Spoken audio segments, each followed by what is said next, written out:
Недавно в корейской версии MMORPG Throne and Liberty случилось то, чего многие ждали. Разработчики выкатили громадное обновление с большим новым регионом и, что немаловажно, возможностью перенести своих прокачанных персонажей с так называемых буст-серверов на сервера обычные. Я напоминаю, игроки из наших широт на сегодняшний день могут беспрепятственно играть в корейскую версию TL. Более того, вероятнее всего, NCSoft будет выступать в качестве издателя нашей версии Throne and Liberty, если таковая когда-нибудь появится. Так что, как ни крути, а вышеупомянутые новости нас тоже касаются. Предлагаю обо всем этом разобраться в нашем новом видео, тем более, что там есть о чем рассказать. Не забываем подписываться на канал, напоминаю, это лучший маркер вашей поддержки. Также довожу до вашего сведения, если вы не в курсе, что ролики с Гокомедиа дублируются в нашем ВК, ссылку можно найти в описании. Ну и еще крайне рекомендую обратить внимание на мой Телеграм, там есть чатик, где мы непосредственно общаемся, есть самые свежие новости жанра MMORPG с моими комментариями, а с недавних пор я туда еще и перезаливаю видео с Гохомедиа. Причем очень может быть, что они там будут появляться даже раньше, чем на канале. Меня зовут Мадлер, это портал Гохару, и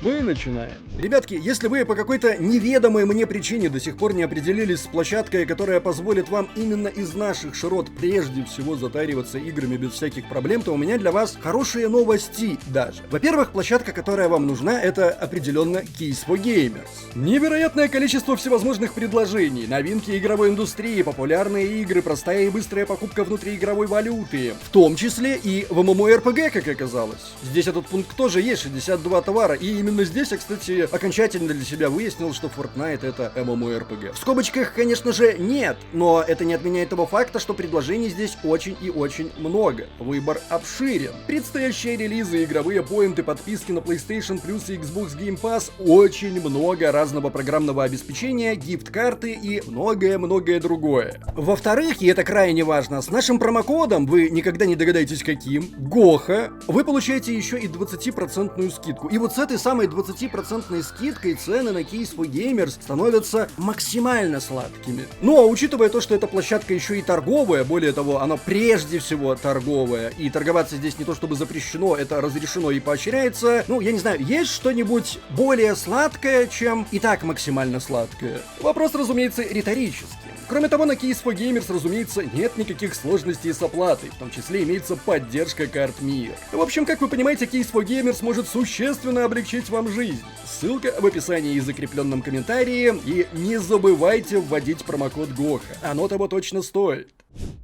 Для начала хотелось бы поговорить непосредственно про сам переезд. Вернее, не столько про переезд, столько про те ограничения, которые во время этого переезда накладываются на вашего персонажа и переносимый эквип. Так вот, недавно, у нас относительно недавно выходил ролик, где я об этом в подробностях рассказывал. И рассказывал я об этом, опираясь на официальную статью от разработчиков на официальном сайте, где, собственно, там уж не помню каким по какому, но было написано, что, ребятки, понятно, что все вот эти вот буст-фичи, которые вы налутали на этих серваках, они будут забираться, потому что, ну, это прям сильно ОПшно, но уж в любом случае, если вы распечатали вот эти сундучки, в которых падает эквип, пушки и все такое, то это тоже, типа, будет считаться вашим, и тоже можно будет перенести, то есть это забирать не буду. Что же оказалось в конечном итоге? В конечном итоге мы наблюдаем вот такую картину, то бишь при переносе сервака на сервак, то есть с гипербуста на обычные серваки, остаются, по сути, только люценты и то, что на вас надето. Хотя изначально, еще раз повторюсь, у них же на официальном сайте было написано по-другому.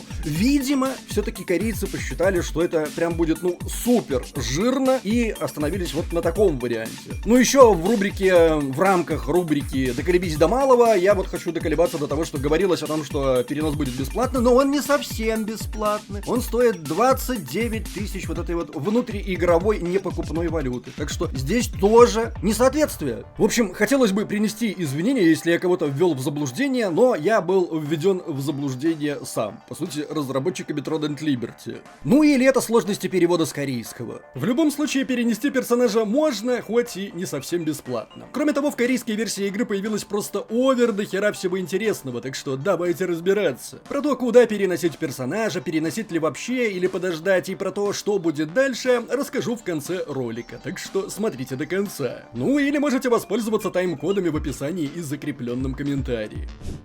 Итак, начнем, разумеется, с долгожданного нового региона – Таландре. Да, достаточно большой, но, честно говоря, не такой большой, как мне представлялось. Расположен он в северной части карты и состоит из 6 зон во главе с новым крупным городом, который почему-то называется деревней – Херба Вилледж. Апаете 51 уровень персонажа буквально сразу после захода в игру и вуаля, начинаете покорять просторы нового региона. Причем я уже как-то говорил, что с точки зрения визуала Tron and Liberty мне очень и очень нравится, вне зависимости от того, что она вроде как не брызжет графонием вам в лицо. Но здесь я просто в очередной раз порадовался тому, насколько корейцы вот прям вот в эти мелочи смогли, и насколько там вот атмосферно, и прям насколько это все кайфово. То есть новый регион с точки зрения чисто визуальной меня прям очень сильно порадовал. Ну, в принципе, равно как и сама Tron and Liberty. Из существенного: все противники 55 уровня, 3 новые главы с привязанными к ним активностями, 2 фуникулерные дороги, которые помогут активировать новые точки телепортации, всего 10 штук, 6 динамических ивентов, 3 мировых подземелья, 5 мировых боссов, 154 новых элементов снаряжения, 11 новых трансформаций, 10 новых петов и 5 новых стражей.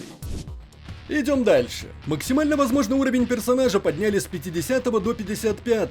Прокачавшись до 55 уровня, вы получите 5 дополнительных очков характеристик, а также плюс 10 ежедневных зарядов для контрактов. При этом каждой базовой характеристике добавили новый пассивный эффект. Он активируется при достижении значения в 70 очков. С новых мировых боссов и архибосса, разумеется, будет падать всякая вкусняха. Вкусняху сейчас визуально покажем, а за подробностями отправляю вас по ссылке в описании. Там Арганаки все подробнейшим образом разобрал, не хочу душнить в видосе. Вот вкусняхи с боссов, вот с архибосса, а вот, собственно, немного сетов.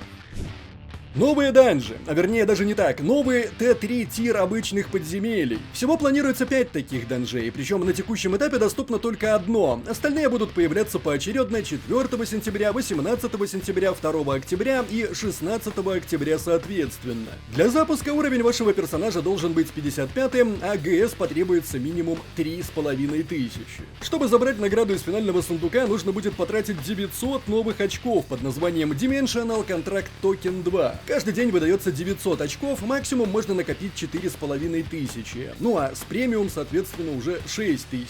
Лут с такого данжа достаточно жирный, за подробностями в очередной раз отправляю по ссылке в описании.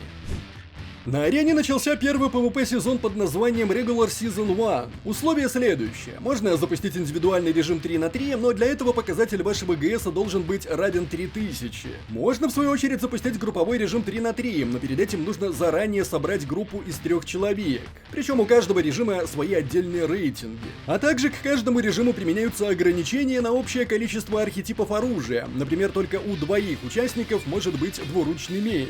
В конце сезона награды выдают в зависимости от занятого вами места. Список наград покажут только 4 сентября. Провели балансировку различных стартовых квестов кодекса, в основном с целью их упрощения. Чего-то там поменяли у арбалета, но я, честно говоря, пока не разобрался, это его понерфили или забафали. Изменили то, на каком уровне открываются некоторые способности. Система специализации теперь открывается намного раньше, на 15 уровне, а не на 25-м. Прошлись по мирным профессиям. Так максимально возможный уровень каждой мирной профессии подняли с 20 до 25-го. Слегка улучшили механику рыбалки, добавили новых удочек и рыб, новых рецептов различных блюд тоже прибавилось. В систему экспедиции питомцев добавили новый раздел с регионом Таландре. Также теперь с экспедицией можно лутать не только ресы, но и особый мешочек со случайными предметами. Предметы, к слову, весьма полезные. Ну и, разумеется, накидали всякого во внутриигровой магазин. В магазине, к слову, без изменений. Ну, понятно, там что-то новое появляется, но в любом случае слишком мало, слишком неинтересно. Вместо того, чтобы добавлять что-то действительно интересное и новое, они добавляют что-то новое, но опять же мало и неинтересно. Разработчики возвращают старые коллекции, но тут тоже, понятно, приходят новые игроки, может быть, это будет интересно, но все равно даже из старых коллекций, вот то, что заслуживает внимания, на мой взгляд, там по пальцам, одной руки пересчитать.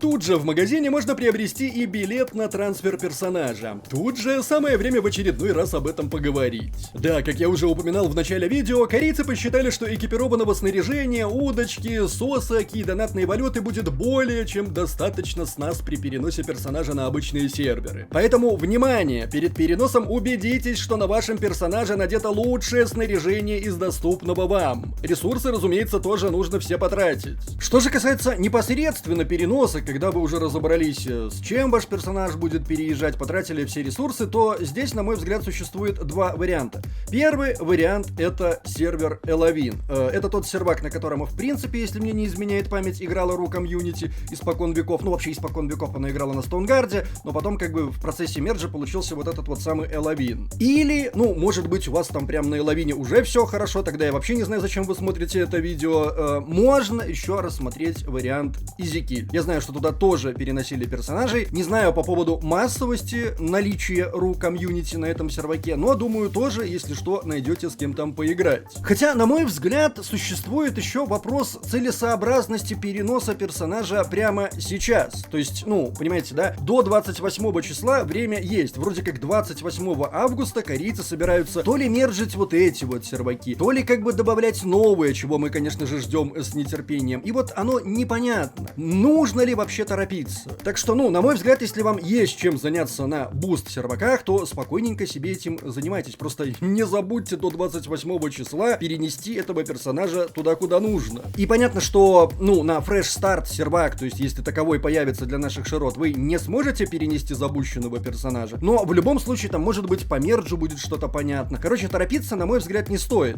Или можно сделать, как сделал я. Вот у меня есть основной персонаж 50 уровня прокачанный, я его сейчас перенес на Элавин. И при этом у меня есть еще второй персонаж 50 уровня, тоже прокачанный, и вот его я пока что оставляю на гипербуст серваках в ожидании, что там будет 28 августа. Ну или, может быть, пораньше, там, до 28 августа. Добавлю к списку серверов для трансфера еще Гридал. Туда, например, трансфернулись хаосы. Эти ребята поигрывают, может быть, кому-то будет полезно. Еще раз, 28 или до 28 августа мы ждем информации от NCSoft относительно появления новых серверов, среди которых, если удача будет на нашей стороне, возможно, будет сервер для игроков из наших широт с адекватным пингом. Ежели этого не произойдет, что ж, будем ждать глобальную версию Throne and Liberty и мучиться с Amazon Games. Ну а корейцы, в свою очередь, столкнутся с очередным естественным оттоком пользователей. И получится, что все эти расширения зон обслуживания ни к чему глобально не привели. Не забываем, как всегда, традиционно поставить лайк или дизлайк этому видео, поделиться им с друзьями, наставлять свои комментарии, прожать колокол, чтобы быть в курсе выхода нового контента, и подписаться на нас везде, если еще не подписаны. С вами был Мадлер, это портал Goharu. Еще услышимся.